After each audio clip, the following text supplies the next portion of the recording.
Silicon Knights is approximately 125 people now, and we're working on 2 projects. We're working on the 2 Human Trilogy, and we're working on an undisclosed and unannounced project with Sega.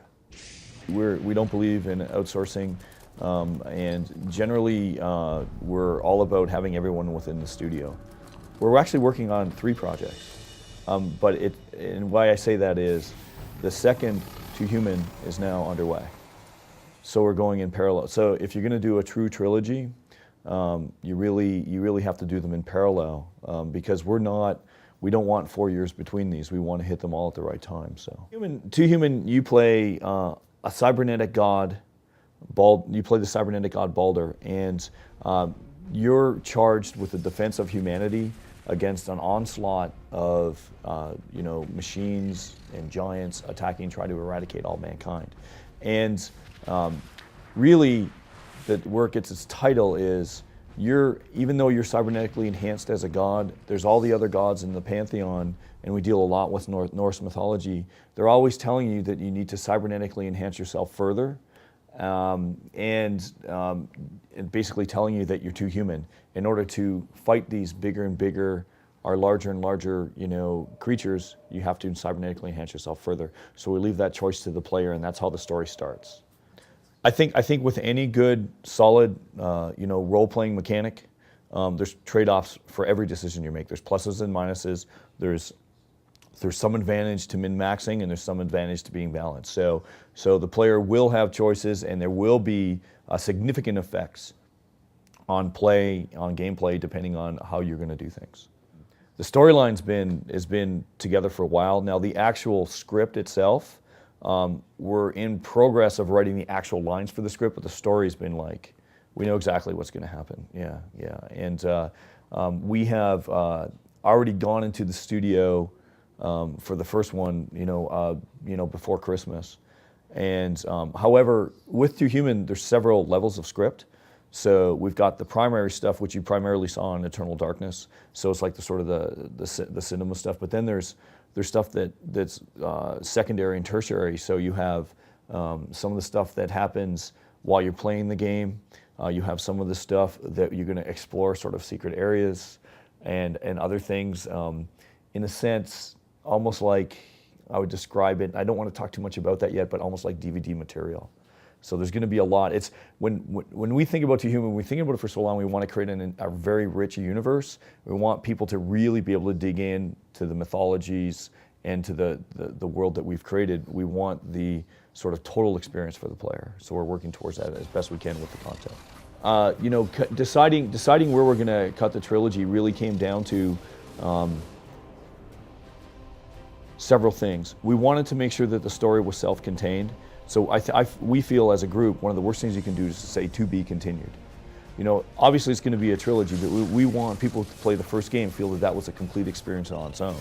And I think if I was to criticize Lord of the Rings as a trilogy and as a movie, one of the biggest complaints were the people who didn't read the series. I read the series. But at the end of Fellowship of the Ring, people are like, nothing's resolved. And we want to have plot lines that are, arcing the whole trilogy. But at the same time, there's definite resolution, what happens in the first game, the second game, and the third game. So we looked at our story arc. There's a lot of levels to it, but we took all the content that we had and we said, what's the best way to basically, structure it for the player so they get the most enjoyable, complete experience with each one. And so that's how we did it. We've got a lot of levels to the game. And there's various levels. There's the sort of on the high line, you've got man versus machine, which is pretty straightforward. And then we have all the Norse mythology that ties in. That's going to be people who want to dig at sort of the level of Eternal Darkness and find out, sort of what we were doing there with all the historical periods. And we had people on the boards going back and researching, hey, Timberlane was actually a real person, that kind of stuff, with the pillar of flesh and stuff.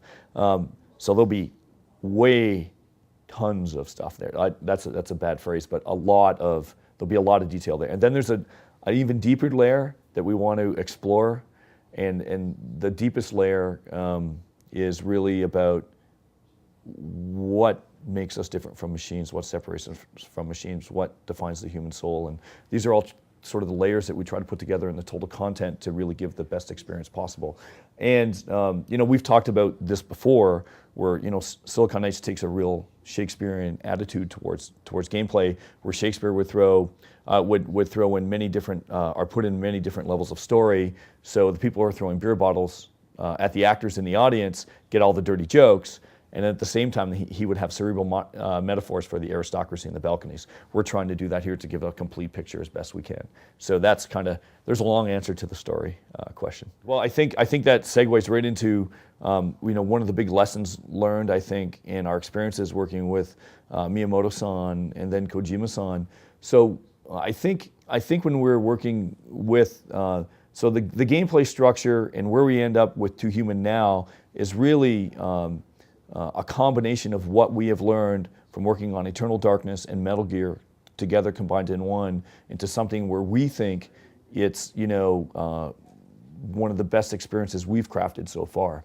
And so with Eternal Darkness, working with Miyamoto-san, we really, really were allowed to hone our gameplay and really work with Miyamoto-san very, very tightly. Henry Sturchy as well, who is producer on the project. Now he's joined us at Silicon Knights and also working on Too Human. We are working together to do things at a very, very deep level in collaborating with Microsoft on this project. They know it's our dream project, and they're really just, it's funny hearing Dave Jaffe up there last night saying God of War was his dream project. This is ours. And that sort of combination on the gameplay side I think is really, we're very, very satisfied where we are right now. When we ship the final product, the final game, I think it's just going to be very good. So from a gameplay standpoint, I think we've evolved substantially. We've taken what we learned from working with Miyamoto-san and Nintendo, which was a great experience, and then added to what we've learned since then. And from taking Metal Gear Solid, when we were talking with Kojima-san, he was very big into spectacle in action, and is all spectacle and action. And I think with Eternal Darkness as an example, it was for people who played the game really, really liked it, but you had to give it time and had to play the first 3 or 4 levels before the game really came into its own. And with Too Human, we want to immerse people right away with a huge splash of just spectacle and action, very much like the Metal Gear games. The final thing that I think players will really see within the first 10 minutes of the game, is Silicon Knights has really been trying to push production value. And we believe that this generation is when video games are going to come into their own and truly become the dominant art form of entertainment. And by doing that, we have to do a lot of things. One is get the production value and the graphics as good as, say, as the movie Lord of the Rings. So we've really, we're working with the Unreal Engine 3. It's a great engine. But another thing that we've done is we're working with Hollywood stunt people and martial artists that worked on movies like, Bulletproof Monk, Hero, and some of the stunts and animations that we're doing for this are just, I've got to tell you, like, we just got out of some motion capture a couple weeks ago. Every time we come out of the studio, I'm stunned with what these guys are doing. And it's going to be, in some sense, even though this is not a fighting game, some of the complexities in the actions and the movements are far beyond what we've seen in some fighting games.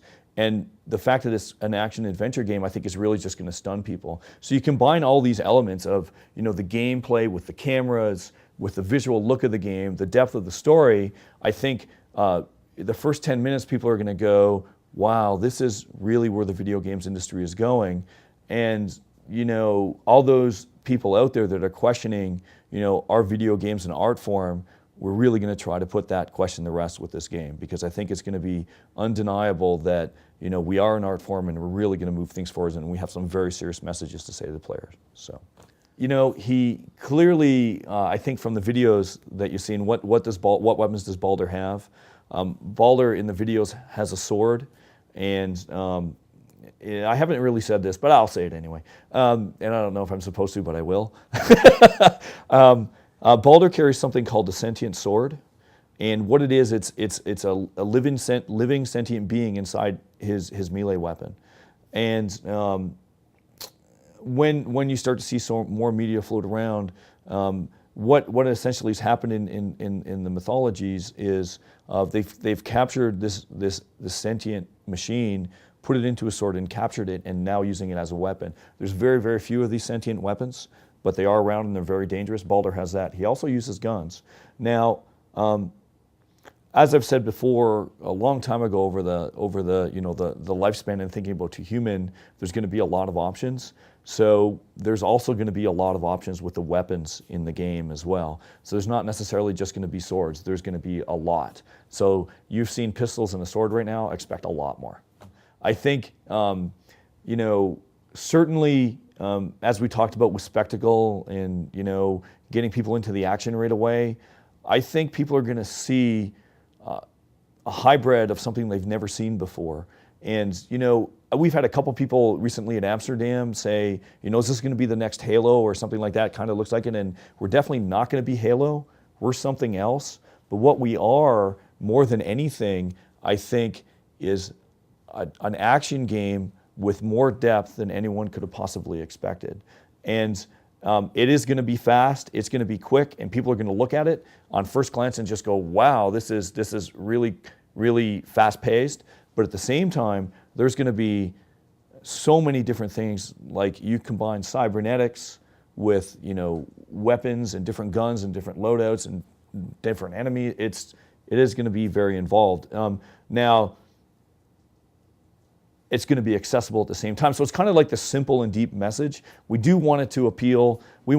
I want like my mother to come up and just grab the controller and be able to play. That's very, very important. But at the same time, someone like yourself, Matt, who is a pretty hardcore gamer, can really explore the depth and really take it to the next level. And then you combine that with some of the online play we have planned. It's going to be, I think, a really, hopefully, profound experience for players. Yeah, can you trigger first-person view? There are some ways to do it, but in general, there's a lot of debate in our industry about first-person view versus third-person view. So let me give you our perspective on first-person versus third-person then. But the general answer is no. But there are ways to do it if through different types of things and mechanics that we're not ready to talk about yet. But there's a lot of debate that first person is more immersive, and by being in their first person, you feel more like the character. And I guess around 6 years ago, we started doing heavy research when we were thinking about Eternal Darkness and still really thinking about what we're going to do once we're finished Eternal Darkness, move on to Human, and thinking about the camera systems. And I don't know if we've ever talked about this, but Silicon Knights collaborates with a lot of PhDs at the university. One of the professors, Dr. Barry Grant, that we collaborate with, he's an expert in film. He's a film critic, and he knows all about the history of film. And we said to him, what is your take on first person versus third person? And he gave a really straightforward answer that really cemented home to us that we're never going to go back to first person. And he said, in the early days of the movie industry, they used to do first person films.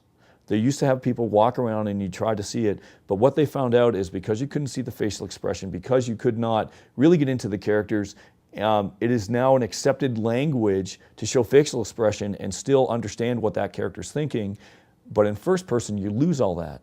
And so in order to tell more, in-depth and involved content where you can really get involved in the universe, we feel strongly now, just like the movie industry moved past like 80 years ago, that we now have to move towards that as well. And I think one of the most recent things that proved it for me was just, I haven't seen it, but I saw the 10-minute clips of the Doom movie going in first person.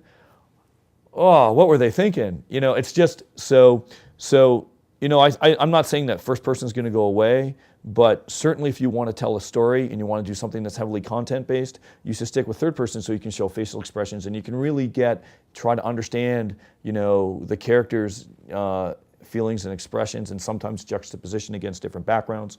All that stuff is necessary for third person. And moving in and out of those constantly, you can certainly do that once in a while for like a 15-second clip or something, but by and large, you should stay third person just like they do in the movies. So I just think that's just a better way to communicate ideas and feelings. On the horizon, there's going to be a lot of big things that we're going to break out and start talking about. We have, for all the fans following To Human, we have put every single effort and all of our willpower into making this absolutely the best thing that we have ever created. And we're working really, really hard to try to make sure no one is disappointed and it goes beyond everyone's expectations. And, you know, I look forward to interacting with people on the boards, which I'll start doing much, much more very soon, and be prepared for some heavy-hitting Two Human stuff in the near future, because it's coming.